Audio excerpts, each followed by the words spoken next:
All right, guys, we have a new update now, which is going to make things so much more simpler in terms of setting up the automations.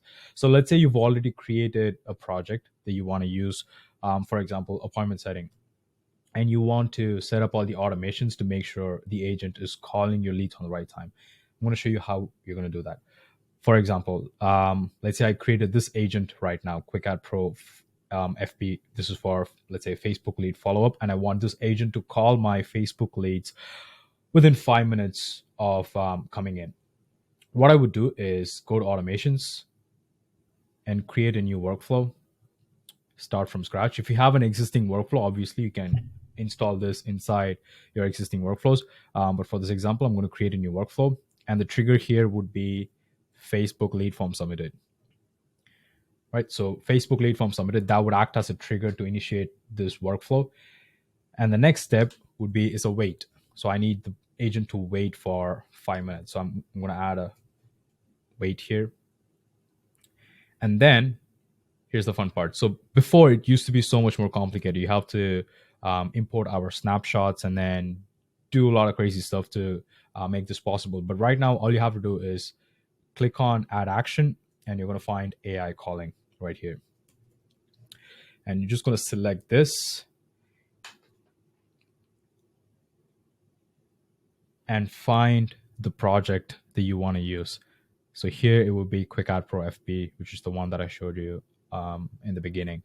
I'm going to select that, and I'm going to select the calendar that I want to use for booking appointments. And here it will be, I want to use Quick Ad Pro's main calendar, right? And I have to put my time zone in. I'm in Eastern time zone, so it would be -5. Right? You just have to find your time zone and then put that code in here. Right. Once I put my time zone in, I'm going to scroll down. Here you can see we have custom fields. I'll show you what these are. Let's say I want my agent to bring up the lead's address while on the call. So for example, if my initial part of the script says, hey, John, I noticed that you are living in address and you want to bring the lead's actual address in, here's how we would do it. So first thing, we're going to find the custom value where your lead's address is stored. So you should go to contact and then full address. Now you're going to add this text in your prompts while creating these bots. So you're going to add these text in curly brackets, these exact text in curly brackets, not this one, the custom field one.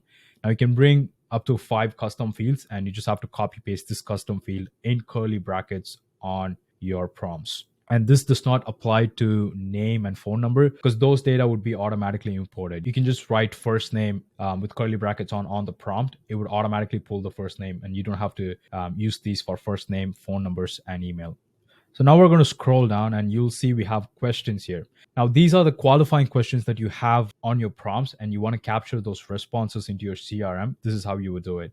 So you have to put all your qualifying questions in here and add the tag with a semicolon. At the end of the call, what the system is going to do is ask this question, which should also be on your prompts, and capture the response, and it would add that as a tag on your contacts.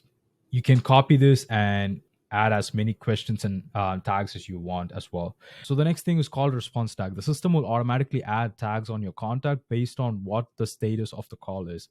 If you leave this empty, it's just going to add a tag with what the status of the call is. But again, you can get advanced here. So if you want the date when the call is made along with the status, you can just add a custom field, find date right now, and add a dash. So here, the next part will be filled in by the system automatically based on the status. So if the call is answered, it's going to add call answered. If it's not answered and if it goes to voicemail, it would add voicemail here. So based on the status, the system will automatically fill in that part. And you can just add custom tags before that or any other terms to just further filter your leads. If you want to just pull up the list of leads that got the call on 25th of February, you can just look that up on your contacts, then you can find those leads and also see those status, and you can filter them status wise also, which is pretty cool. And then finally, contact ID. You don't want to touch this. This is where we pull your contacts information. So you can leave it at the custom value it's already at. Once you do that, it's done. So you can just click on save and publish it and save.